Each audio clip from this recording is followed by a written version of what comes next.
What's up, guys? My name is Jimmy Moore. I'm from the Living La Vida Low Carb Show podcast, and we are at the 2021 Biohacking Conference.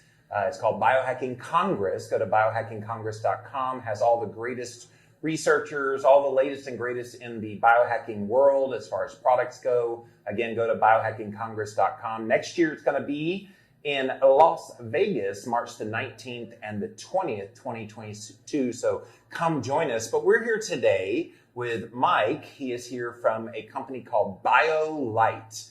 And as you can imagine, it's something to do with light. We're going to talk all about photobiomodulation here today. Mike, welcome. Thanks, Jimmy. Thanks for having me on. Yeah, man. So tell us your story. How did you get interested in this whole subject of light as a therapy? And why should people care? Yeah, that's a loaded question, but a good one. So I'm a physical therapist by trade, graduated from the University of Montana in 2016. Started an allopathic job at an outpatient clinic where I quickly wasn't happy with the system. Right. Where essentially, if you're running a clinic and you're taking insurance, the insurance dictates how you treat. Yes. So if I'm a PT and I know this other treatment that doesn't get reimbursed, that I think can help my patient better, well, your boss wants you to do these other treatments because you get reimbursed more. So it's all about the money, understandably. They want the ICD code. Exactly. Yeah. So you're handcuffed by what treatments you can do. The point being, I left after about 3 months at that job, started my own cash-based PT practice, which going cash means you can do whatever you want. Exactly. No strings. No strings attached, yeah. And so I can do whatever treatments I feel are most effective, most efficacious for my treatments, or for my patients. So that's where I started looking into these what are now holistic or alternative approaches. So the way I treat my patients is with dry needling, cupping, blood flow restriction training, hyperbaric all the moves, oxygen. the lymph is kind of the purpose. Exactly. And then lastly, through learning about these other alternative treatments, found red light therapy. How did you find it? What was the impetus? Well, so I listen to podcasts, predominantly Ben Greenfield. Oh yeah, Ben's amazing. Yeah, so he mentions photobiomodulation every once in a while. And I was like, that sounds cool, but it's light. So what does light do? Yeah. So I buy my books on Amazon predominantly, and of course they suggest different books, and popped up one by Ari Whitten. I think it's called The Ultimate Guide to Red Light Therapy. Yeah. And it had, I think, hundreds of reviews, 5 stars, and I'm like, well, I got to at least read it. Read it. See what it's all about. Sure. And so the first half of the book's about how red light therapy works, the mechanisms. And there's a lot of parallels with red light therapy and dry needling, which I was a big fan of in my patients. How is dry needling different than like? Well, so I guess on the surface, you're using a needle, so you're going into the body. Instead of acupuncture. Oh, instead of acupuncture. So at least my understanding is acupuncture is very superficial. You're treating the meridians, which kind of parallel the nervous system. Deeper with the dry needling? Deeper. Okay. The needles don't stay in as long. I got you. 10, 15 minutes with acupuncture. I was just curious what the difference, because I've never heard dry needling versus acupuncture. Okay. Yeah. So get back to the light. Yeah.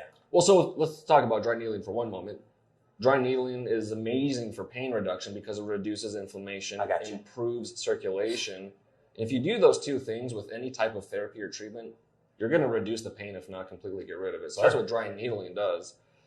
But that's also what red light therapy does. So when I saw that, it was like an aha moment.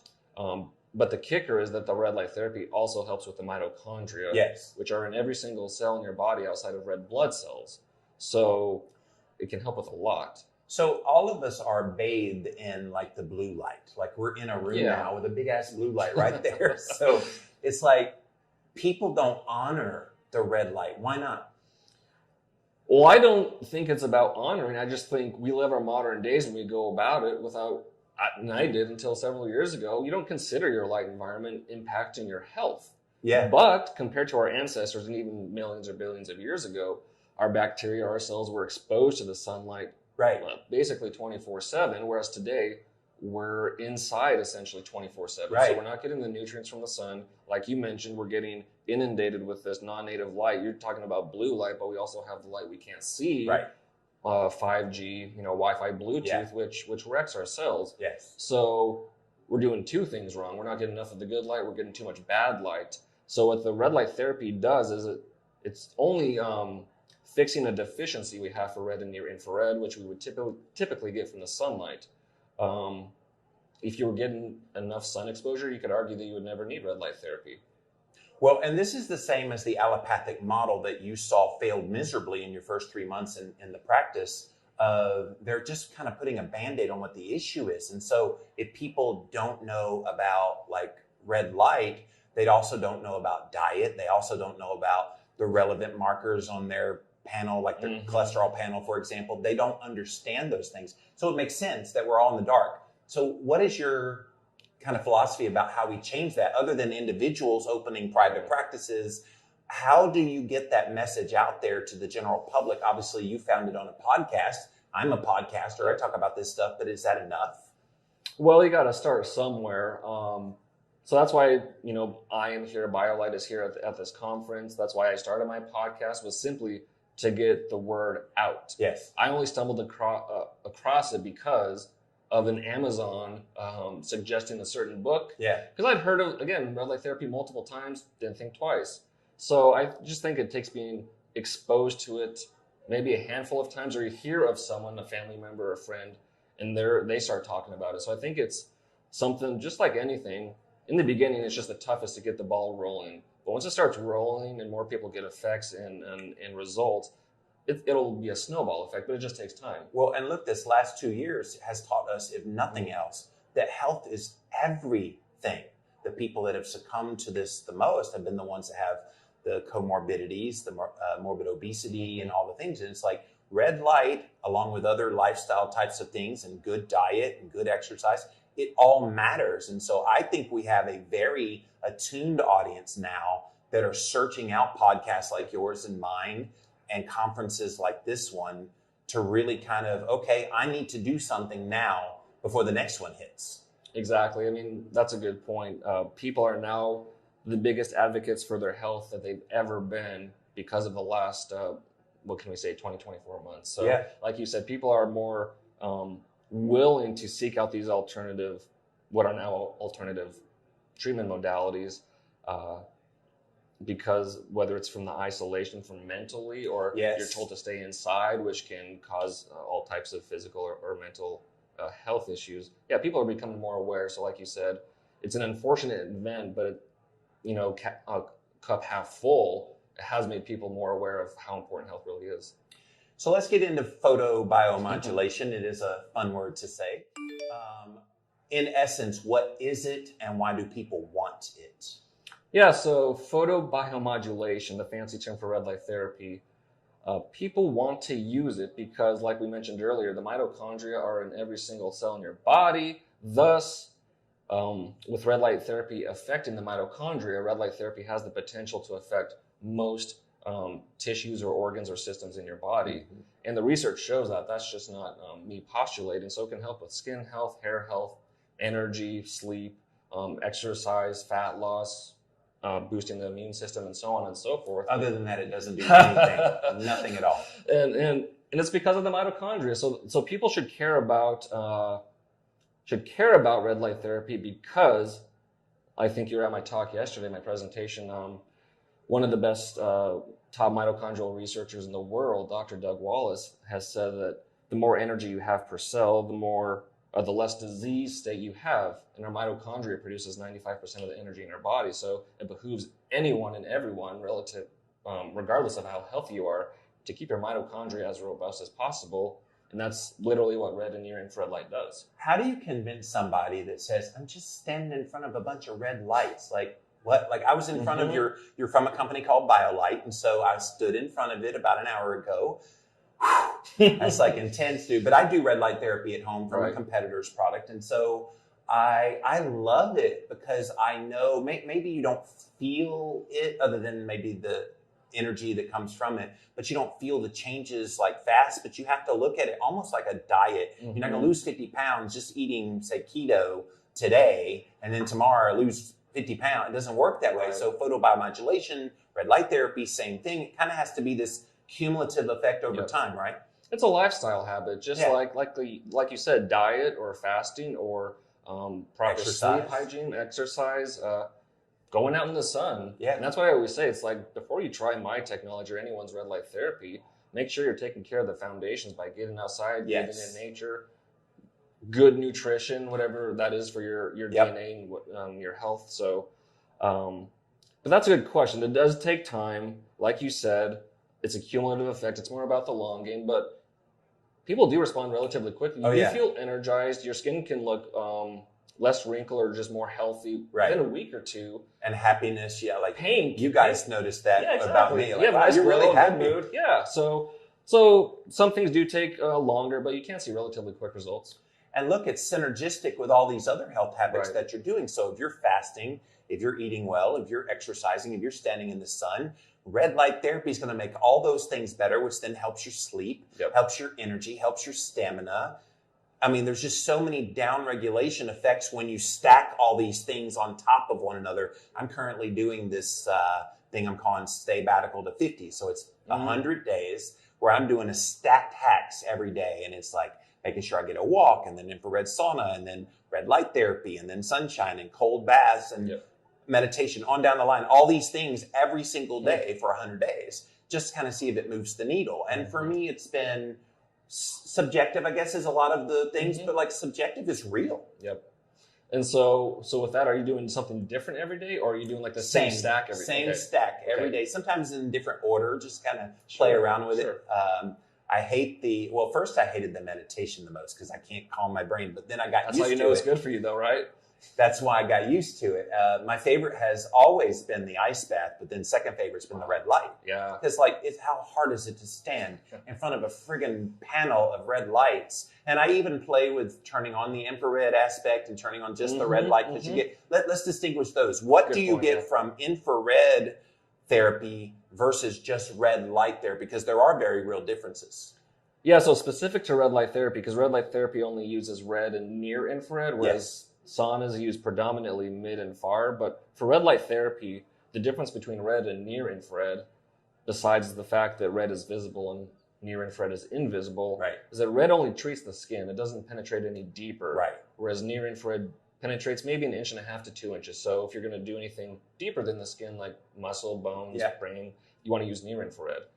But also that brings up a good point about the difference between red light therapy and saunas because of the word infrared. Yes. So the mitochondria, again, respond just to red and near infrared, whereas, again, saunas use mostly mid and far. So mid and far penetrate deeper. That's why you get the detox, the nice deep sweat, increased cardiovascular, heat shock proteins. The point being, you shouldn't be choosing one or the other. In a perfect world, like you said, you want to stack things. Red light therapy isn't the end-all, be-all. It's just something to complement other lifestyle habits that you're doing. And it helps with sleep. It helps with stress management. There's just so many good reasons to do it. So I guess it begs the question, is the technology affordable enough that if people wanted to get red light, like what's wrong with just standing out in the sun? Does that not give you red light? I know the answer, but it's a softball for you.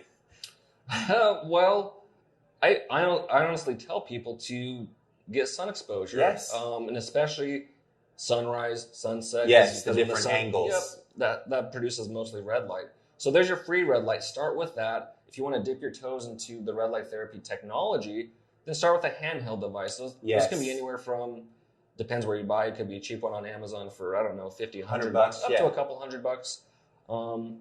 So that's a good way to dip your toes. The best bang for your buck, albeit a pretty decent investment, it could be $1,000 or $1,500, is a full body panel. Yes, it's something that should last forever, essentially. Yes. So if you're into your health, wellness, longevity, it could be one of the better investments to get the full body. I kind of hate the Walmartization of our society that everybody just thinks these things should be a certain low price. And it's like $1,500 for like your unit, that nice big unit that you have. It's worth it. Like you're saying, you're seeing it as an investment. I spent $5,000 on an ice tub that would instant let the Morosco porch. And it's like the same thing. It's like gold. That's a lot of money. But then you're like, I don't have to go buy 20-pound bags of ice from Sam's Club every 3 days to do my ice baths, and it's more convenient. So I think it's not just that. I don't mean to interrupt you, Jimmy, but it's also how much do you value your health? Yes. Do you want to be saving money now, but paying down the road, like literally and metaphorically, or invest now and enjoy a healthier lifespan or a better health span, I should say? Dude, you're preaching my game, because I tell that to my listeners all the time of, look, you can pay now or you can pay later. Mm-hmm. And I'd rather pay now, and okay, that's going to hurt a little bit right now, but down the road, you're going to not just have all this money back, you're going to have your health back and be able to do things that people your age, like I'm about to turn 50, and every man in my family has always gone way downhill after 50. A lot of them died of heart disease. And so when you have that genetic predisposition, you have to like turn it the other direction and turn on those epigenetics. Exactly. Yeah, so that's another good point with red light therapy. If you're a relatively healthy person, you might not feel anything. Right. Whereas when you're more sick, we kind of talked about this, but when you're more sick, you have more room for improvement. So you might feel it more. But to your point, doing it consistently, week in and week out, month in and month out, year in and year out, again, you might not feel anything in the moment or while doing it. Yeah. But watch over the decades and look at your counterparts. That's where the proof's going to be in the pudding. Like you were saying, 50 downhill, well, you're going to be doing your job to make sure that doesn't happen. So same thing with most technologies. And most people want to feel something or see something instantaneously. Yes.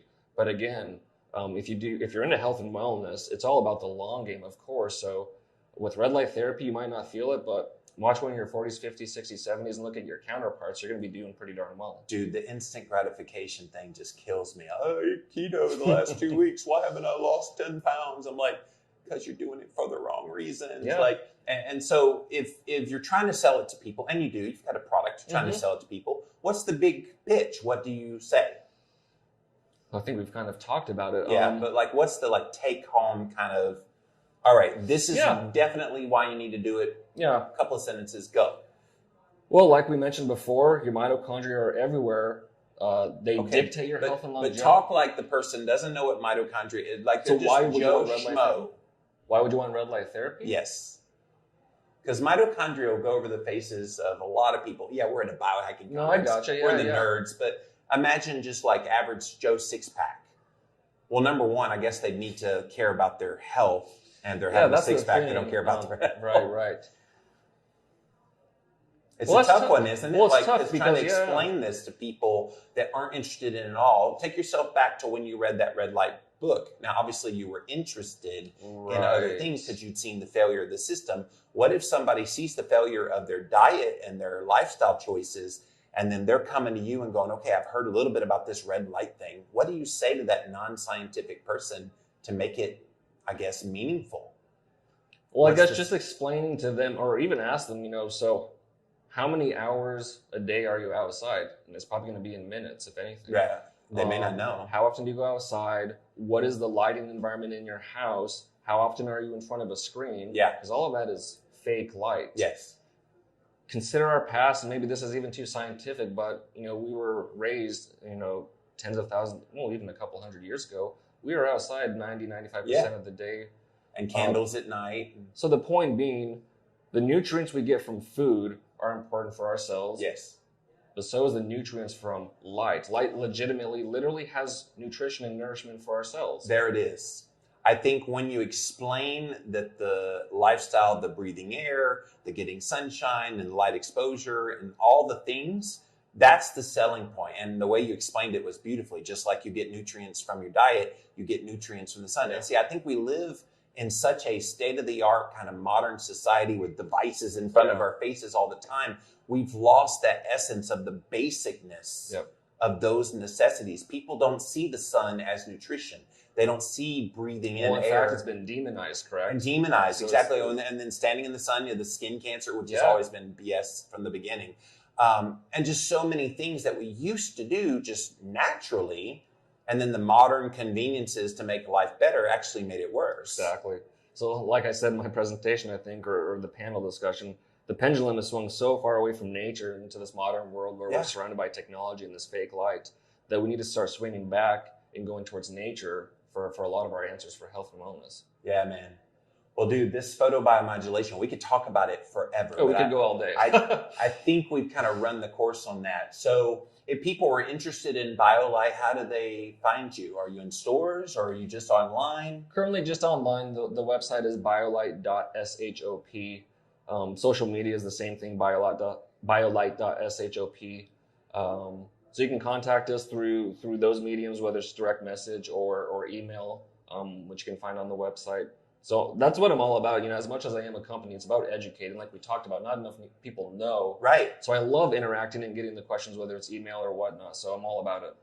And like people are curious. And one of the things that has helped a lot of the movements that catch on is like somebody's got to make money to have that impetus to want to educate. And so you make money off the company, but then you use that to be able to articulate and be on camera like you are now and do your podcast. What's the name of your podcast? Oh, yeah, good point. The Red Light Report. The Red Light Report. So I'm going to have to check you out because I'm a huge red light fan. In fact, we'll have to have you on my podcast. Yeah. Same.